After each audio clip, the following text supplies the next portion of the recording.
आज देख लेते हैं कि रेजोनेंस क्या है। ठीक है ना। रेजोनेंस में जो जो बातें हमें याद रखनी है, ठीक है, मतलब जितने भी पॉइंट्स हमें याद रखने चाहिए हमेशा, ताकि हमें एग्ज़ाम्स में दिक्कत ना हो, वो सारे टू द पॉइंट हम एकदम देखेंगे। वो सारे पॉइंट्स एकदम टू द पॉइंट देखेंगे। ठीक है, मतलब जितना भी बातें होगी वो सारी इम्पोर्टेंट ही होगी। यहाँ पे ज़्यादा क्वेश्चन प्रैक्टिस नहीं होगा, सिर्फ जो चीज़ हमें याद रखनी है वो इस वीडियो में मैं बताऊंगा। ठीक है, तो चलिए स्टार्ट करते हैं। सबसे पहले हम देख लेते हैं कि आज का हमारा गोल क्या है। ठीक है, मतलब बेसिकली पढ़ेंगे तो पूरा ही रेजोनेंस, पर कौन कौन से टॉपिक्स हैं जो हमें पढ़ने चाहिए वो बहुत इंपॉर्टेंट है और टू द पॉइंट, वो मैं आपको बता देता हूँ। ठीक है, तो सबसे पहले रेजोनेंस क्या है हम वो देख लेंगे। ठीक है, उसके बाद कंडीशन फॉर रेजोनेंस देख लेंगे, फिर होमोलिटिक और हेटेरियोलिटिक क्लीवेज क्या होता है वो देख लेंगे, फिर क्रॉस रेजोनेंस, फिर हो गया कैनोनिकल स्ट्रक्चर और आरएचएस। ये इसे कोई राइट हैंड साइड नहीं समझेगा। बहुत यहाँ गणित के लवर्स भी होंगे जो इसे आरएचएस को देखते ही अच्छा जी ये तो राइट हैंड साइड है, पर ऐसा कुछ भी नहीं है। ये है रेजोनेंस हाइब्रिड स्ट्रक्चर, इसको भी हम देखेंगे, इस दोनों में क्या डिफरेंस है वो भी देखेंगे। ठीक है, उसके बाद हम देखेंगे कि कितने तरह के कैनोनिकल स्ट्रक्चर होते हैं। और ये वाला टॉपिक भाई साहब बहुत ही ज़्यादा इम्पोर्टेंट हर एक पॉइंट ऑफ व्यू से, चाहे वो जेई हो या फिर एग्ज़ाम हो, नॉर्मल बोर्ड्स, ये सब स्टेबिलिटी ऑफ कैनोनिकल स्ट्रक्चर ये बहुत ही इंपॉर्टेंट है। इसे मैं अच्छे से पढ़ाऊँगा। इससे हर एक साल बहुत सारे क्वेश्चन आते हैं जेई मेंस में भी। ठीक है, अब उसके बाद लास्ट में हम देखेंगे कि कौन सा ग्रुप डोनल है, कौन सा आपका एक्सेप्टर है। ये बेसिकली हमें जीओसी में काम आएगा, इसीलिए थोड़ा बहुत यहाँ भी हम पढ़ लेते हैं। ठीक है, तो सबसे पहले देखते हैं कि रेजोनेंस होता क्या है। तो ये एक इंट्रामोलिकुलर प्रोसेस होता है जिसमें पाई इलेक्ट्रॉन डीलोकलाइज्ड होता है। अब पहली बात कि यार बोलना क्या चाह रहा है, डीलोकलाइज्ड का मतलब क्या है। तो डीलोकलाइज्ड का मतलब है movement of pi bond should be conjugate, मतलब जो भी पाई बॉन्ड का मूवमेंट होगा वो कंजुकेशन में होगा। तो भाई एक तो पहले से ही ये अलग सा वर्ड, ऊपर से कंजुकेशन, इसका मतलब क्या है, तो इसका मतलब अल्टरनेट होता है। ठीक है, मतलब एक को छोड़ के एक, वैसा होता है ना अल्टरनेट। तो बेसिकली रेजोनेंस है क्या, ये इंट्रामोलिकुलर, एकदम सिंपल लैंग्वेज में बोलूँ तो ये इंट्रामोलिकुलर प्रोसेस है जिसमें पाई इलेक्ट्रॉन जो होता है वो अल्टरनेट पोजीशन पे होता है और तभी रेजोनेंस हो पाएगा। कंडीशन ही है ये बेसिकली, या फिर इसका आप ये बोल लीजिए कि डेफिनेशन। ठीक है, एक बार फिर से बोल देता हूँ अच्छे से। रेजोनेंस इंट्रामोलिकुलर प्रोसेस है जिसमें पाई इलेक्ट्रॉन जो होता है वो अल्टरनेट पोजीशन पे होता है। ठीक है, अब देखिए कंडीशन फॉर रेजोनेंस, 5 कंडीशन है बेसिकली। ठीक है, पहला पाई पाई कंजुकेशन है, दूसरा पाई नेगेटिव, फिर तीसरा पाई पॉजिटिव, फिर पाई लोन पेयर और उसके बाद पाई और फ्री रेडिकल के साथ कंजुकेशन है। ठीक है, अब इसको समझने के लिए एग्जांपल ही बेस्ट होगा। तो यहाँ पे देखिए पाई पाई कंजुकेशन है। ठीक है, तो देखिए यहाँ पाई बॉन्ड है और यहाँ पाई बॉन्ड है, तो यहाँ पे रेजोनेंस होगा। क्यों? क्योंकि अल्टरनेट पोजीशन पे देखिए, एक यहाँ है फिर उसको छोड़ के इधर है, तो यहाँ पे होगा। तो ये बेसिकली हमें ये 5 कंडीशन याद होना चाहिए कि रेजोनेंस होता कहाँ है। सिर्फ इसी 5 कंडीशन में रेजोनेंस होगा और कहीं नहीं होगा। तो देखिए पाई पाई तो समझ में आता है, पाई नेगेटिव भी समझ में आता है, पाई पॉजिटिव भी समझ में आता है। ये लोन पेयर और फ्री रेडिकल का क्या चक्कर है। तो देखिए लोन पेयर क्या होता है, मान लीजिए जैसे ये है, ठीक है, अब ओ पे लोन पेयर होगा, ये सबको पता होता है। तो देखिए लोन पेयर यहाँ है और पाई बॉन्ड यहाँ है, तो एक बीच में कंजुकेशन है, मतलब अल्टरनेट पोजीशन पे हो गया। ठीक है, तो यहाँ पे रेजोनेंस होगा। अब देखिए लोन पेयर का मतलब क्या है कि इसके पास इलेक्ट्रॉन है, इस मतलब एटम के पास पहले से इलेक्ट्रॉन है, तो अब इसके पास इलेक्ट्रॉन है तो ये लेने, मतलब इलेक्ट्रॉन लेगा नहीं, इसको लेना पसंद नहीं होगा, तो ये डोनेट करेगा, मतलब डोनर होगा ये। तो ये इसको डोनेट किया, तो जैसे ही ये इसको डोनेट किया तो इस कार्बन के पास 5 बॉन्ड हो गया और कार्बन 4 बॉन्ड से ज़्यादा बना नहीं सकता। तो यहाँ जो पाई बॉन्ड होगा वो टूट के एक इधर चला जाएगा, तो यहाँ से एक इलेक्ट्रॉन ऐसा समझ लीजिए कि कूद के इस पे आ जाएगा।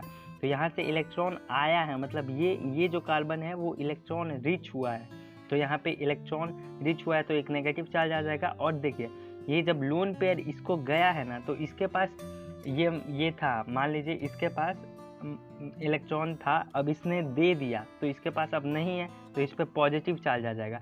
लेकिन देखिए डिफरेंस क्या होता है, ये सबसे इंपॉर्टेंट चीज़ है।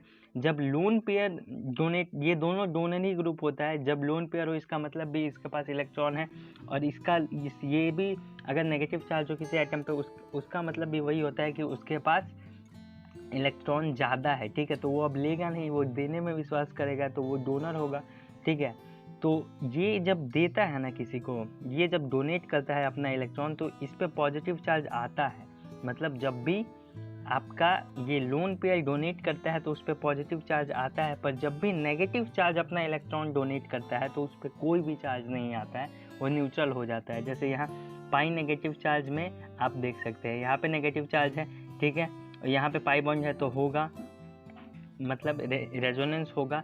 तो देखिए नेगेटिव चार्ज जो है वो इसके पास इलेक्ट्रॉन ज़्यादा है तो रेजोनेंस ऐसे होगा, मतलब नेगेटिव चार्ज इस पे जाएगा, इसके पास ज़्यादा है तो ये डोनेट करेगा।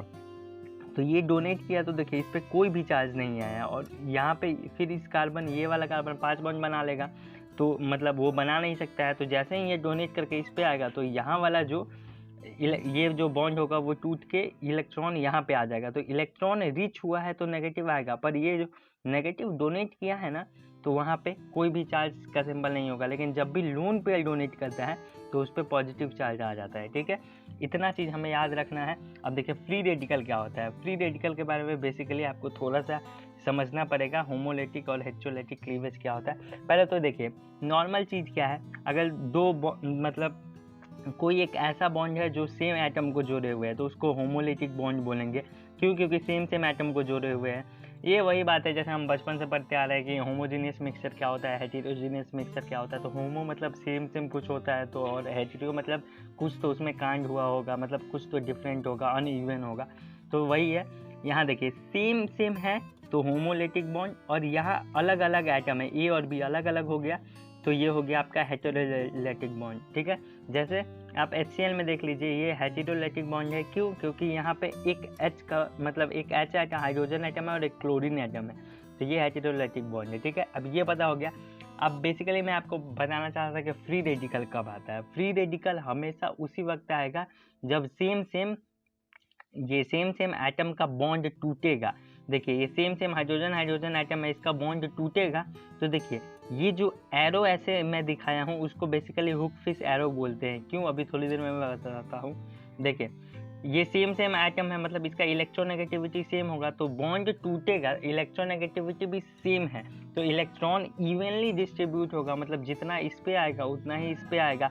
तो यहाँ पे एक फ्री रेडिकल आया और यहाँ पे एक फ्री रेडिकल आया, ठीक है। इलेक्ट्रॉन फ्री रेडिकल के फॉर्म में आपका टूटेगा, तो इसी केस में आपका फ्री रेडिकल फॉर्म होगा, ठीक है। और देखिए लेकिन हेटेरोलेटिक वाले बॉन्ड में नहीं होगा वैसा। अगर ये इसका बॉन्ड टूटेगा तो इसका इलेक्ट्रोनेगेटिविटी ज़्यादा है हाइड्रोजन से क्लोरीन का, तो ये पूरा ही इलेक्ट्रॉन अपने तरफ खींच लेगा। तो इस एरो को देखिए बाई डायरेक्शनल एरो बोलते हैं। देखिए एरो में डिफरेंस होगा, यहाँ सिर्फ एक ही तरफ से ऐसे है और यहाँ दोनों तरफ से, मतलब यहाँ पूरा इलेक्ट्रॉन ये ले लेगा तो इस पर नेगेटिव चार्ज आ जाएगा और इस पर पॉजिटिव। लेकिन यहाँ पे जब सेम एटम होगा और टूटेगा उसका बॉन्ड तो फ्री रेडिकल फॉर्म होगा, और वही फ्री रेडिकल के साथ यहाँ पे एक केस था कि पाई और फ्री रेडिकल का कंजुगेशन। जैसे यहाँ देख लीजिए, यहाँ पे एक फ्री रेडिकल है तो यहाँ पे एक ही फ्री रेडिकल है तो ये एक देगा और ये पाई बॉन्ड में से एक इलेक्ट्रॉन आएगा। तो यहाँ एक इलेक्ट्रॉन आया और एक बॉन्ड टूटता है तो 2 इलेक्ट्रॉन निकलता है, तो एक इलेक्ट्रॉन यहाँ आया, एक बच गया तो एक इसी पे दिखाएंगे। और ये वाला यहाँ एक दे दिया इलेक्ट्रॉन और ये वाला एक इलेक्ट्रॉन यहाँ दे दिया तो 2 इलेक्ट्रॉन हो गया, तो यहाँ एक पाई बॉन्ड बन जाएगा। देखिए इतना आसान है, ये वाला भी प्रोसेस एकदम सेम ही है, ठीक है। तो आप देखिए, अब देखिए इसको हुक फिश एरो बोलते हैं। इसको याद करने का एक छोटा सा तरीका भी है।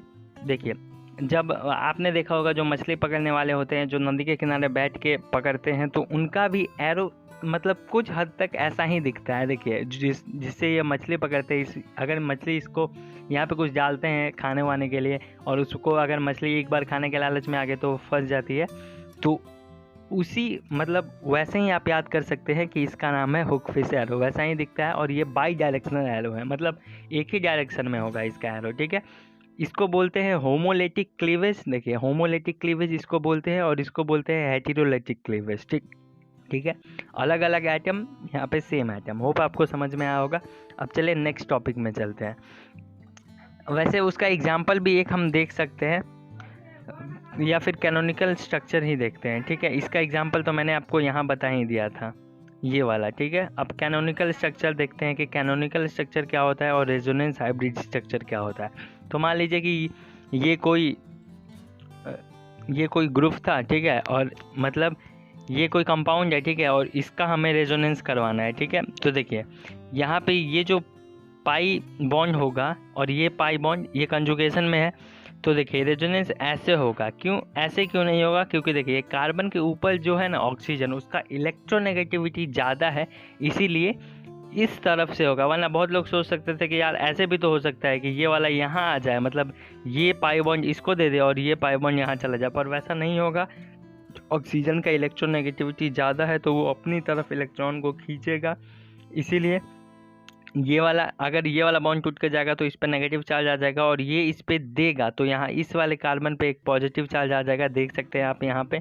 उसके बाद यहाँ पॉजिटिव चार्ज है और यहाँ पे पाई बॉन्ड है, तो फिर इसके पास मतलब कम है, इसके पास कम है आपका, मतलब ये पॉजिटिव चार्ज है, इस कहने का क्या मतलब है?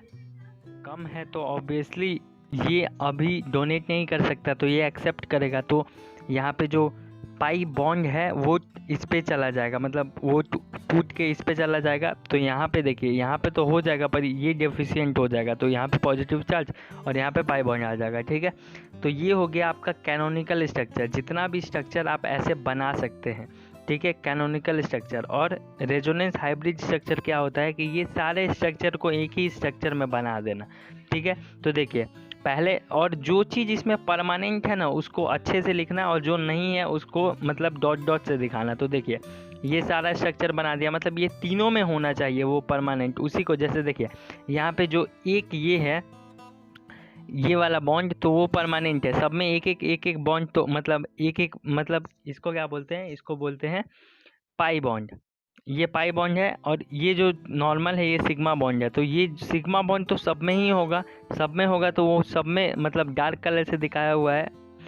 और जो ये जो पाई बॉन्ड है वो सब में नहीं होगा, तो उसमें डॉट डॉट डॉट डॉट किया हुआ है। देखिए इसमें पाई बॉन्ड है यहाँ पे, तो यहाँ डॉट डॉट। फिर इस वाले स्ट्रक्चर में देखिए, इस वाले स्ट्रक्चर में सेकंड वाले पोजीशन पे पाई बॉन्ड है, तो यहाँ पे डॉट डॉट। वैसे ही जैसे यहाँ पे देखिए थर्ड वाले पोजीशन पे यहाँ पाई बॉन्ड है, तो यहाँ पे थर्ड वाले पोजीशन पे डॉट डॉट।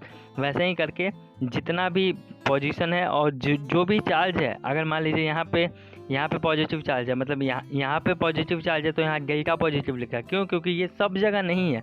अगर यहाँ पे भी होता, यहाँ पे भी होता तो डेल्टा नहीं लगता, डायरेक्ट यहाँ पॉजिटिव ही चार्ज होता है, ठीक है। अब यहाँ पे डेल्टा नेगेटिव लिखा हूँ, क्यों? क्योंकि देखिए यहाँ पे आपका नेगेटिव चार्ज सब में नहीं है, यहाँ पे नहीं था पहला में, यहाँ पे आया और यहाँ पे आया, इसीलिए यहाँ डेल्टा नेगेटिव। अगर तीनों में नेगेटिव चार्ज होता तो यहाँ पे सिर्फ नेगेटिव लिखते, ठीक है। ये एक बात गौर करने वाली थी। अब यही होता है रेजोनेंस स्ट्रक्चर। ये हो गया आपका रेजोनेंस स्ट्रक्चर और ये हो गया ये हो गया आपका कैनोनिकल स्ट्रक्चर और ये हो गया आपका रेजोनेंस हाइब्रिड स्ट्रक्चर, ठीक है। अंतर क्या है? अंतर ये है कि यहाँ पे सारा चीज़ अलग अलग होता है और रेजोनेंस हाइब्रिड स्ट्रक्चर में एक ही में हम सारा पॉसिबिलिटीज़ बना देते हैं, ठीक है। इसी को देख के बनाते हैं बेसिकली। और ये भी अंतर होता है कि रेजोनेंस स्ट्रक्चर जो है वो इमेजिनरी, मतलब ऐसा हम बोलते हैं कि ये इमेजिनरी स्ट्रक्चर है, मतलब ऐसा ऐसा ऐसा बन सकता है।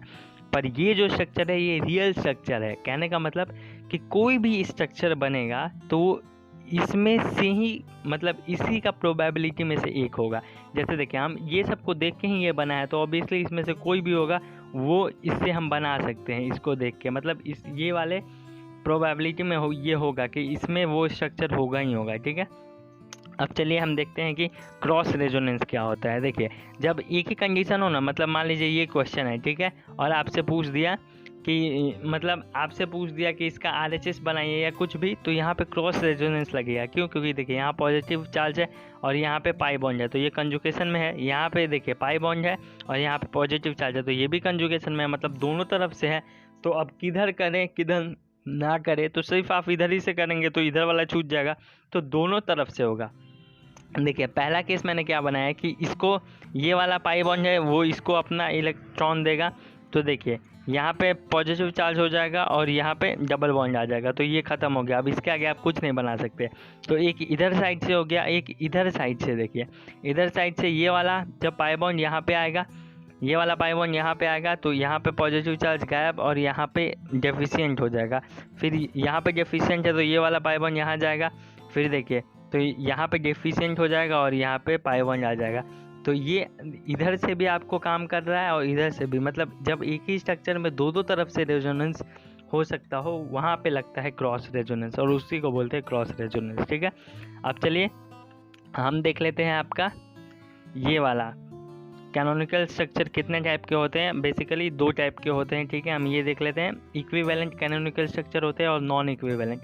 इक्विवेलेंट क्या होता है कि मान लीजिए कोई भी कंपाउंड दिया है और उसको वो रेजोनेंस करवाने के बाद सेम आपका एग्जैक्टली वही कंपाउंड आ जाए, तो वो होता है इक्विवेलेंट कैनोनिकल स्ट्रक्चर। ठीक है, देखिए यहाँ पे रेजोनेंस हमने करवाया तो ये नेगेटिव बॉन्ड यहाँ पे आया, नेगेटिव बॉन्ड आता है तो चार्ज नहीं होता है, तो देखिए यहाँ पे कोई चार्ज नहीं हुआ। और फिर जैसे ही ये यहाँ पे आया, इसका पाई बॉन्ड उठ के यहाँ चला जाएगा, तो ये जाएगा तो इलेक्ट्रॉन ये रीच होगा, तो यहाँ पे नेगेटिव चार्ज आएगा। तो देखिए ये हो गया, मतलब इसका रेजोनेंस करवाने के बाद ये आ गया। तो बेसिकली नहीं लग रहा है कि इसी वाले कंपाउंड को जस्ट घुमा दिया गया है, एग्जैक्टली सेम ही है। तो ये हुआ equivalent canonical structure. Non equivalent में क्या होता है कि रेजोनेंस करवाने के बाद आपका सेम स्ट्रक्चर नहीं बचता है, अलग स्ट्रक्चर बन जाता है। तो देखिए क्या है, यहाँ पे ये पाई बॉन्ड कंजुगेशन में है, और मैंने आपको बताया था कि ऑपरेट इस साइड से होगा क्योंकि ऑक्सीजन का इलेक्ट्रोनेगेटिविटी ज़्यादा होता है। तो देखिए ये वाला पाई बॉन्ड इस पे गया तो यहाँ नेगेटिव, ये वाला इस पे आएगा तो यहाँ पे डबल बॉन्ड, और ये डेफिशिएंट हो जाएगा तो पॉजिटिव। अब ये स्ट्रक्चर और ये स्ट्रक्चर सेम नहीं है, अलग अलग स्ट्रक्चर है, एग्जैक्टली सेम नहीं है, इसीलिए इसे बोलेंगे नॉन इक्विवेलेंट कैनोनिकल स्ट्रक्चर। ठीक है, इक्विवेलेंट में क्या था, कंपाउंड का रेजोनेंस करवाने के बाद सेम कंपाउंड बन जाए। नॉन इक्विवेलेंट में कंपाउंड को रेजोनेंस करवाने के बाद अलग अलग स्ट्रक्चर बने। ठीक है, अब चलिए हम देखते हैं कि स्टेबिलिटी, ये बहुत ही इंपॉर्टेंट टॉपिक है, इससे अब बहुत सारे क्वेश्चन आते हैं, तो इसको अच्छे से देखिएगा। अच्छा, स्टेबिलिटी निकालने से पहले हमें 5 रूल पढ़ना पड़ता है बेसिकली, वो पता होगा तभी हम स्टेबिलिटी निकाल सकते हैं, वरना नहीं निकाल सकते। ठीक है, तो सबसे पहला ऑक्टेट रूल है। ऑक्टेट रूल देखिए एकदम सिंपल सा, बोलता क्या है, ऑक्टेट रूल बोलता है कि अगर पाई बॉन्ड ज़्यादा, जो भी कैनोनिकल स्ट्रक्चर में पाई बॉन्ड ज़्यादा, उसका स्टेबिलिटी ज़्यादा होगा। ठीक है, सबसे पहला रूल। अगर ये फेल कर जाता है तब हम दूसरा रूल पे जाएंगे। दूसरा रूल बोलता है कि पाई बॉन्ड, मान लीजिए कि पाई बॉन्ड सेम हो गया 2 में, ठीक है, और एक में चार्ज है और एक में चार्ज नहीं है, तो जिसमें चार्ज नहीं होगा उसका स्टेबिलिटी ज़्यादा होगा। ठीक है, और दूसरा रूल ये है कि चार्ज नहीं होगा तो स्टेबिलिटी ज़्यादा। तीसरा रूल क्या है कि अनलाइक चार्ज, मान लीजिए ये भी रूल फेल कर गया, पाई बॉन्ड भी सेम है, चार्ज भी है दोनों में, तो तीसरा रूल बोलता है कि सेपरेशन ऑफ अनलाइक चार्ज जितना कम होगा स्टेबिलिटी उतना ज़्यादा होगा, क्योंकि अनलाइक चार्ज अट्रैक्ट करेगा तो अच्छे से रखेगा पूरे कंपाउंड को, तो अनलाइक चार्ज जितना नज़दीक होगा स्टेबिलिटी उसका उतना ज़्यादा होगा। तो मतलब ये 4 ही रूल होता है बेसिकली। तो 1 2 3 3 रूल हो गया। ठीक है, अगर मान लीजिए ये तीनों फेल कर गया तो ये चौथा रूल हमारा एकदम बहुत ही अच्छा है, इससे कोई भी क्वेश्चन बनेगा ही बनेगा। यही 4 रूल पे बेस होता है। मान लीजिए कि कोई ऐसा कंपाउंड है जिसमें पाई बॉन्ड भी सेम है, चार्ज भी आपका मतलब चार्ज भी है दोनों में, पहले तो पाई बॉन्ड सेम है, ये रूल गया। चार्ज अगर नहीं, मतलब चार्ज दोनों में है, कुछ ना कुछ चार्ज है, तो ये भी रूल गया। तीसरा, सेपरेशन ऑफ अनलाइक चार्ज मान लीजिए कि इक्वल आ गया, तो ये भी रूल गया। तो चौथा रूल क्या है कि अगर इलेक्ट्रोनेगेटिव आइटम पे नेगेटिव चार्ज होगा तो उसका स्टेबिलिटी ज़्यादा, अगर इलेक्ट्रोनेगेटिव पे पॉजिटिव चार्ज होगा तो स्टेबिलिटी कम हो जाएगा उसका। फिर इलेक्ट्रो पॉजिटिव आइटम पे पॉजिटिव चार्ज होगा, पॉजिटिव पे पॉजिटिव तो स्टेबिलिटी ज़्यादा, और पॉजिटिव पे नेगेटिव तो स्टेबिलिटी कम। बेसिकली बोलना क्या चाह रहा है, इन शॉर्ट अगर हम देखें तो इलेक्ट्रोनेगेटिव आइटम पे नेगेटिव चार्ज होगा तो स्टेबिलिटी ज़्यादा, और इलेक्ट्रो पॉजिटिव आइटम पे पॉजिटिव चार्ज होगा तो उसका स्टेबिलिटी ज़्यादा। ठीक है, यही हम बोलना चाह रहे हैं। अब यही चारों रूल से आपका सारा का सारा जो भी क्वेश्चन होगा वो सारा क्वेश्चन आपका स्टेबिलिटी, कैनोनिकल स्ट्रक्चर के स्टेबिलिटी पे बन जाएगा, बनेगा ही बनेगा। यही 4 रूल, और कोई भी रूल नहीं होता है। ठीक है, तो एग्जांपल एक देख लेते हैं। मान लीजिए ये 3 है रेजोनेंस, 3 है कैनोनिकल स्ट्रक्चर। ठीक है, अब इस तीनों में सबसे ज़्यादा स्टेबिलिटी किसका होगा, तो सबसे पहले देखिए इसमें 1 2 और 3 पाई बॉन्ड है, इसमें 1 और 2 पाई बॉन्ड है, इसमें 1 और 2 पाई बॉन्ड है, तो पहला का स्टेबिलिटी सबसे ज़्यादा होगा, पहला रूल के हिसाब से। देखिए पहला का स्टेबिलिटी सबसे ज़्यादा है, रूल भी देखा हूँ, मोर पाई बॉन्ड है इसीलिए। ठीक है, अब दूसरा तीसरा में स्टेबिलिटी किसका ज़्यादा और किसका कम होगा, अभी एक से ज़्यादा होगा तो दूसरे का उससे कम ही होगा। ठीक है, तो देखिए पहला रूल ब्रेक कर गया। दूसरा रूल देखिए, दूसरा रूल क्या बोलता था कि अगर चार्ज नहीं होगा तो स्टेबिलिटी ज़्यादा है, पर इसमें भी चार्ज है, यहाँ पे भी चार्ज है, यहाँ और यहाँ देख लीजिए, तो दूसरा रूल ब्रेक। तीसरा रूल क्या बोलता था कि अनलाइक चार्ज जितना नज़दीक स्टेबिलिटी उतना ज़्यादा, तो यहाँ पे देखिए अनलाइक, ये पॉजिटिव और ये नेगेटिव, अनलाइक चार्ज दूर दूर है और यहाँ नज़दीक ही नज़दीक है, ठीक है। तो नज़दीक नज़दीक है तो दूसरा का स्टेबिलिटी ज़्यादा होगा, तीसरा का कम होगा। तो यहाँ देखिए पहला का स्टेबिलिटी सबसे ज़्यादा, फिर दूसरा का ज़्यादा। क्यों? क्योंकि सेपरेशन ऑफ अनलाइक चार्ज कम है, और तो उस सबसे लास्ट में तीसरा का स्टेबिलिटी, ठीक है। तो बोलेंगे कि स्टेबिलिटी ऑर्डर देखें तो 1 is greater than 2 is greater than 3, ठीक है। एग्जाम्पल से होप आपको क्लियर हो गया होगा ये चीज़। अब देखिए सबसे ज़्यादा एक कैनोनिकल स्ट्रक्चर है जिसमें बहुत लोग कंफ्यूज होते हैं, और फर्स्ट टाइम में ऑलमोस्ट सबका गलत ही होता है ये। देखिए मान लीजिए ये कंपाउंड दे दिया और आपको बोला कि इसका कैनोनिकल स्ट्रक्चर बनाइए, ठीक है। तो कैनोनिकल स्ट्रक्चर आप कैसे बनाएंगे? आप देखिए कैनोनिकल स्ट्रक्चर यहाँ पे बेसिकली कोई क्या सोचेगा कि ये NO2 है तो ये N के पास लोन पेयर होगा तो वो डोनेट करेगा, तो ये डोनेट करेगा तो वैसे कैनोनिकल स्ट्रक्चर बनेगा। पर एक चीज़ आप देखिए NO2 का स्ट्रक्चर, देखिए NO2 का स्ट्रक्चर ये होता है N डबल बॉन्ड हो और यहाँ पे कोऑर्डिनेट बॉन्ड है, तो इसके पास तो खुद ही कमी है, और जब कमी होगा तो वो डोनेट कैसे कर सकता है? यहाँ N के पास लोन पेयर होता ही नहीं है, ये खुद इलेक्ट्रॉन डेफिशिएंट होता है, इसको इलेक्ट्रॉन चाहिए होता है। तो यहाँ पे ये डोनेट ना करके एक्सेप्ट करेगा, ये एक्सेप्टर ग्रुप होगा, ठीक है।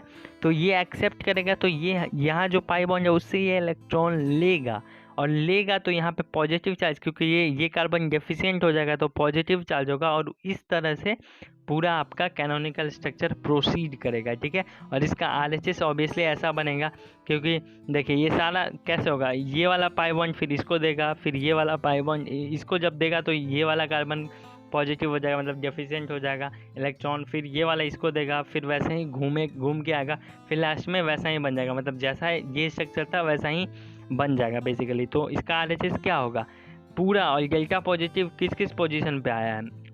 ऑर्थो पे और पैरा पे, ऑर्थो पे और पैरा पे, ठीक है। डेल्टा यहाँ देखिए ये दोनों ऑर्थो पोजीशन होता है और ये पैरा, तो यहाँ पे आया है आपका डेल्टा पॉजिटिव, और यहाँ पे डेल्टा नेगेटिव, क्योंकि यहाँ पे नेगेटिव आया है, यहाँ पे नेगेटिव नहीं था इसलिए डेल्टा नेगेटिव लिखा। अगर यहाँ पे भी नेगेटिव होता तो सिर्फ नेगेटिव चार्ज लिखते, लेकिन यहाँ पे पार्शियल, डेल्टा का मतलब क्या है? पार्शियली नेगेटिव, ठीक है, मतलब सारे में नहीं है, ये बन सकता है। तो ये आपका RHS हो गया इसका, ये बहुत इंपॉर्टेंट है। इंपॉर्टेंट बात क्या था कि NO2 आपका डोनर ग्रुप नहीं होता है, ये एक्सेप्टर ग्रुप होता है, ये लेता है इलेक्ट्रॉन जो इसके पास कंपाउंड होता है उससे, ठीक है। बेसिकली हम लोग डायरेक्ट सोचते हैं कि यार NO2 है तो इस पे लोन पेयर होगा ही तो ये डोनेट करेगा, पर ऐसा नहीं होता, ठीक है।